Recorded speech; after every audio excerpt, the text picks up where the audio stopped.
Hello, welcome back to my channel. I really miss talking about books, even though I only did one video, but I was just so looking forward for January to be over so I could finally start filming again and getting on that YouTube grind.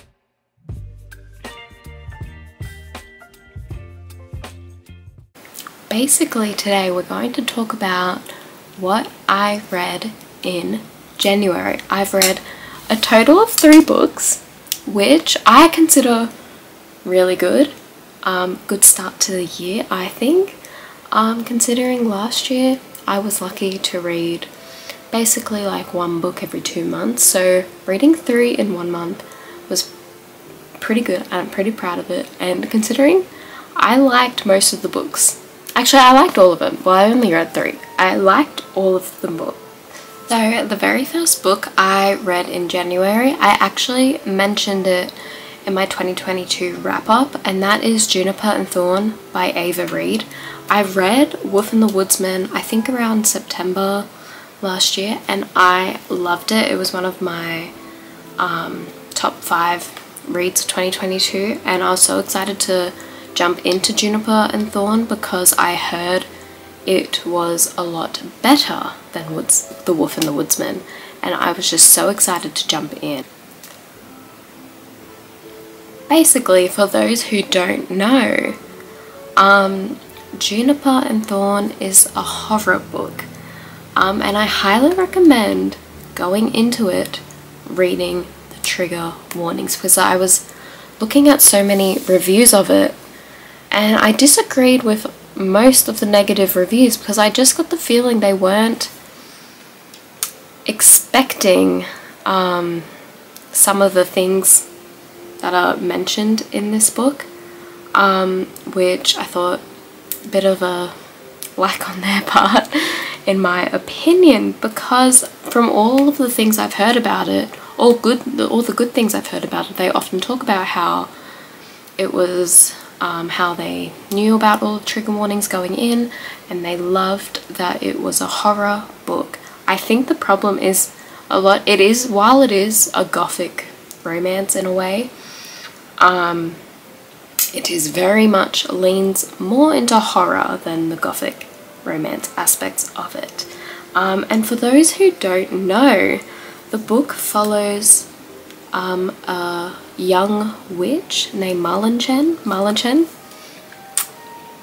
I'm pretty bad at names if you can't tell already, and she lives in this house with 2 sisters and her father. Her father is a really mean, disgusting wizard, and basically he keeps his daughters in tight quarters.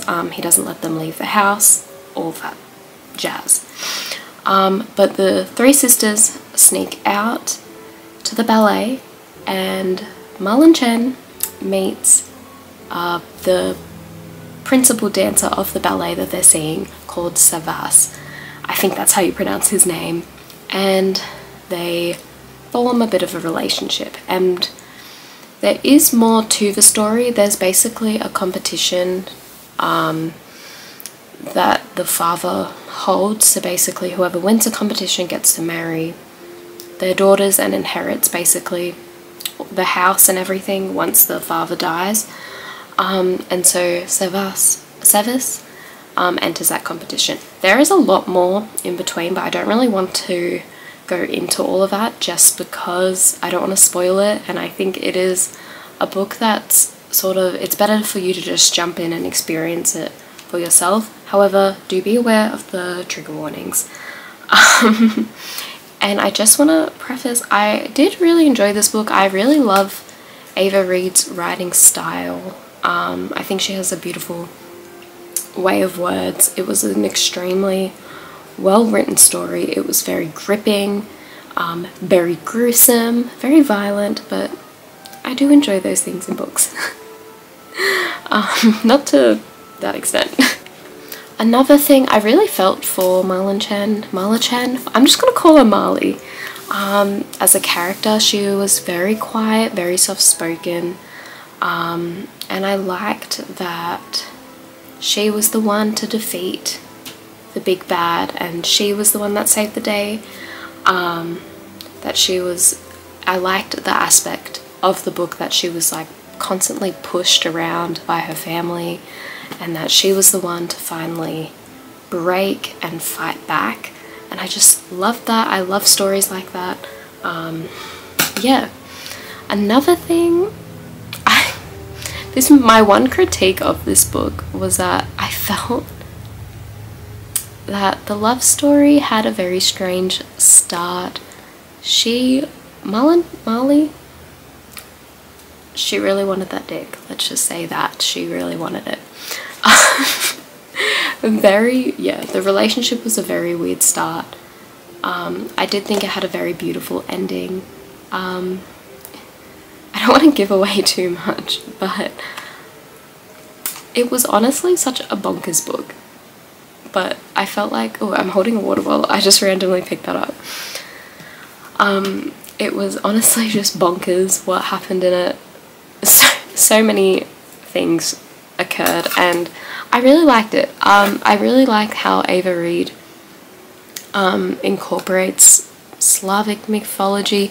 By the way, this is set, if you've read Wolf and the Woodsman, this is actually set in the same world, so it's all the same Slavic myth. Well, Slavic, it's based off Slavic mythology. Obviously she's interpreted it her own way, and I really just find, and this one I felt really heavy into that. Yeah,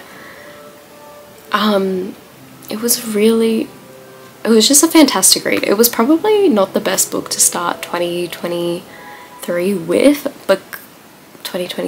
because it was like already, it's one of my favorite books. It was just so good. I really liked it. I can't wait to see what Ava Reid does career-wise, because I think she's just such an interesting, I follow her on TikTok, and I think she's just such an interesting author, and I'm so excited to I think her next book's called A Study of Drowning, and that comes out this year, I believe. I'm just so excited to see what's to come. Basically, if you are thinking about reading Juniper and Thorn, I definitely recommend it. However, keep in mind, it's a horror book. It's not going to be like this cute little YA fantasy read that you probably think it is, and that it's probably marketed as. It's a horror. It is horror, full of horror. It is violent, it is gruesome. It is all of those things that is in a horror book. Definitely look up the trigger warnings in it. Thank you, that is my rant. Next book I'm going to talk about is Magnolia Parks by Jessa Hastings. Remember last video I was talking about the Addicted series, which is these ones here, and how I said they were gossip, very Gossip Girl-esque? Take that back. It's Magnolia Parks. Magnolia Parks is more Gossip Girl than Gossip Girl. It was such a slay. And in saying that, this book was such an exhausting read. I loved it though, but it was very exhausting just because of character decisions. Basically, the book follows Magnolia Parks. What a surprise. And she's this London socialite. Her family, very rich, very wealthy. She is the definition of a Nepo baby. She is the Nepo baby. She is.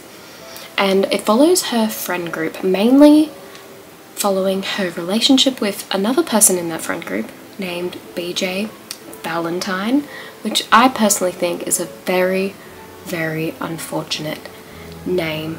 Basically, Magnolia and BJ are in like this, they used to date, but I think cheating was involved, and now they're broken up, but they're still sort of in a situationship. That's a good way to put it. They're in a situationship where they're not in a relationship, but basically they're in love with each other. And it's a lot of pining, a lot of anger, just a lot of things.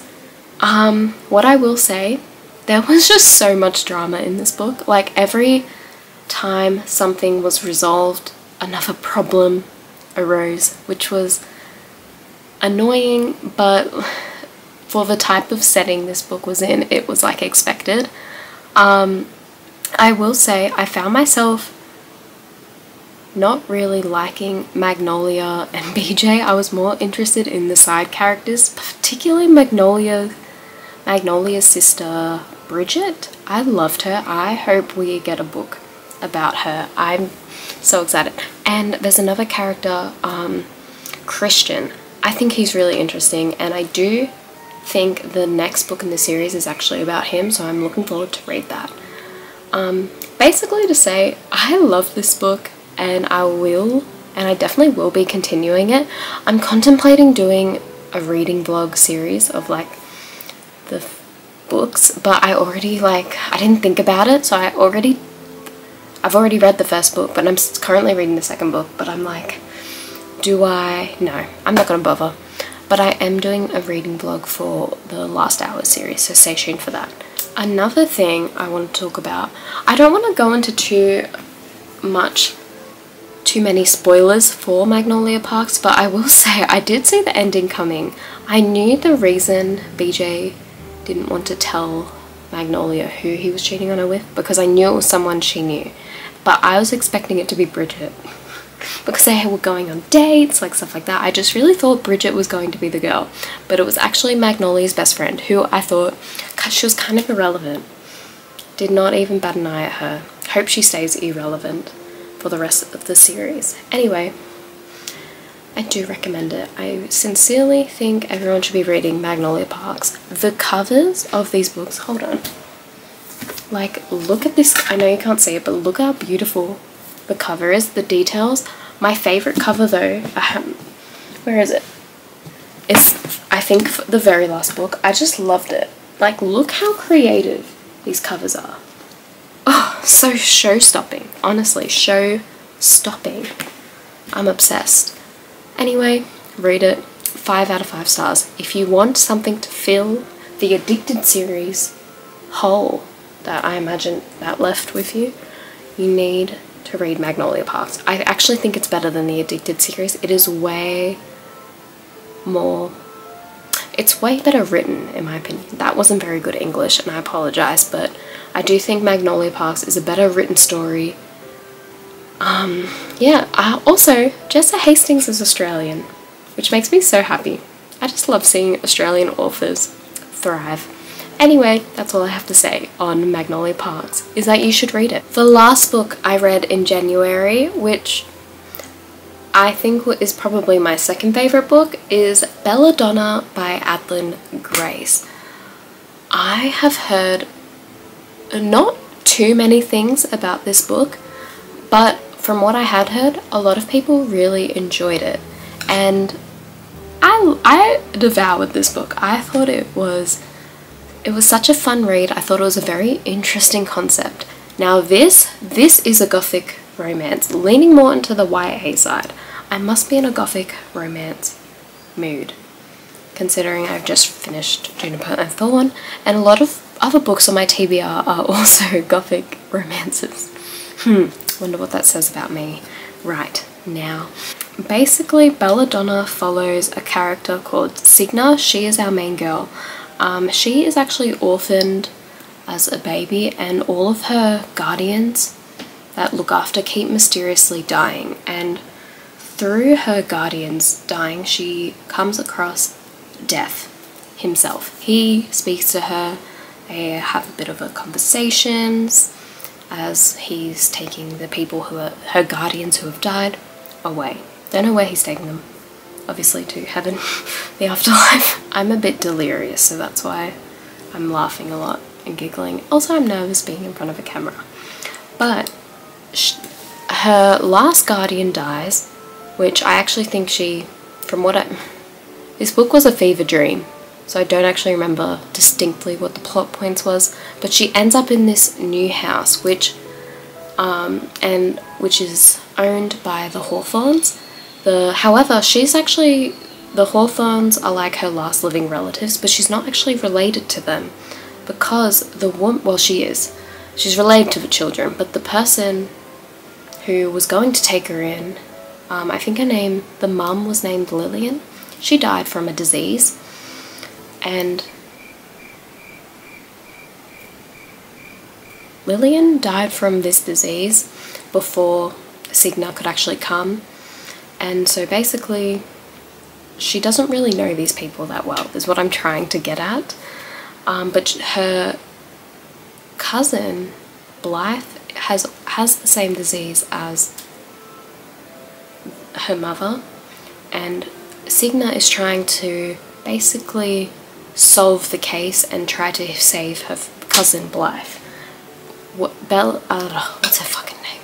Signa thinks that a murder is taking place, and she's trying to solve this murder, and she's solving this murder with the help of a stable boy called Silas, I think his name was, and Death himself. And I say this book would be 10 times better if it wasn't a YA book. I just think it should be smuttier. That's my opinion. That's all I'm going to say. What I will say, this book did feel like such a classic gothic romance. It had pretty much had all of the elements, like family members dying mysteriously, lol, the girl, like the heroine, going to like a secondary location which is often times in gothic romances a creepy old house, which is basically where she was. She was in a very creepy house with creepy gardens. She saw ghosts, all of the classic like hallmark tropes you need in a gothic romance. They were there and they were present. Overall, I absolutely like adored the writing style and the concepts, all of the gothic romance stuff. But it was doing, what I will say, the book was doing so well. Like, I was so invested in it until the very end. Well, there were like 2 big plot twists, and I thought they were so obvious and really like lackluster. Like, they didn't really, like, I just felt like if you're gonna, it wasn't that, like, basically it's like a whodunit. The person who did it, like, I thought it was too obvious for it to be him, but it ended up being him anyway, and I was kind of like, oh, I really wanted it to be so-and-so or so-and-so, like something really interesting like that. And I'm seeing it a lot in books, like a lot of the twists have been really like meh. Like, I just thought the ending was a bit meh. I am excited to read the next book, but it's probably not going to be as high on my list. By the way, there's a romance in this book, and I loved the romance. It was sort of a bit love triangle-y, and I was rooting for both of the guys, which is very rare for me. The last time I did that was in the Infernal Devices. Yeah, so that was interesting.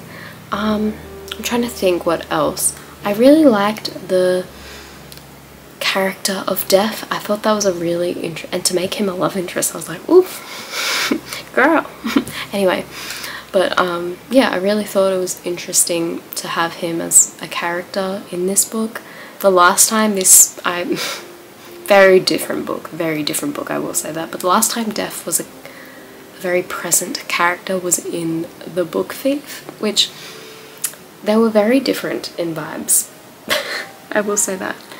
I don't know why I brought that up, but I just thought it was interesting to have the idea of Death as a character and having him as a main character solving murders, doing all the stuff a hero would do in a book. What I will say, I'm interested to see what the second book will deal with, because I felt like obviously there was a plot twist at the end. Not really, a cliffhanger at the end. So it'll be interesting to see how they clean that part of the book up. Yeah, I think the next book does come out this year. I think it's called Foxglove, which is the name of the manor Signa actually owns, because, well, what Signa will inherit once she turns. That's another thing, she's 18, so I'm like, can't she already inherit her money? But apparently she can't. Anyway, I did really enjoy the protagonist, Signa. She was very like emotionally intelligent, very strong-minded, but she's still, I like that she was still quite soft in her regard. Like, she was very feminine, she still wanted to enjoy feminine things. I just thought, I really liked that about her. I love when, obviously I love when female characters are very multifaceted, but I like when I see female characters enjoying the things that I enjoy while still being very strong, very badass. I love that. I'm excited to see where her powers will take her in the next book. But yeah, I think I'm going to give this book probably a 3.5 out of 5. I did say I really enjoyed it, and I did for the most part. But yeah, I think looking back on it probably and talking it through, I'd say, yeah, 3.5 out of 5 is probably a fair star rating. I really loved the vibes of this book. It was a very vibey book, if that makes sense. Like, you know when you read a book and it's just like pure aesthetics? That's what this book was. While still having a good plot, interesting plot, I did devour this book pretty quickly. But yeah, the ending did sort of turn me off it a bit. But I still enjoyed it, and I do really recommend it. I am looking forward to the next book, but I don't think I'm going to be running for the shelves for it. I don't even think I'm going to pre-order it. I'll just have it when I see it. But also, I'm so scared because the covers are different. Like, I have the UK edition, but I've only seen the cover for the US edition, and I'm like quite nervous. Again, I always say on my TikTok that I'm nervous. I always buy books because I'm scared of publishers changing the sizes. And that is a genuine fear of mine, so I might actually get this on ebook if I want to. Anyway, that was a random rant. You guys don't need to know that. Thank you so much for watching. I hope you enjoyed that. Let me know your thoughts if you have read any of these books. I'm very curious to know what everyone else thought, especially about Juniper and Thorn. I would love to know everyone's opinions. I just want to say as well, I have like a plot point thing there, so if I'm looking off to the side, that's what I'm looking at. So I do apologize. I'm getting better at looking at the camera, but it is very hard and it is very nerve-wracking. So yeah, give me a break on that front. Also tomorrow, well, I'm not filming. Tomorrow I'm filming a vlog, so that will be my next video, but I have no idea when it's coming out. So be ready for that.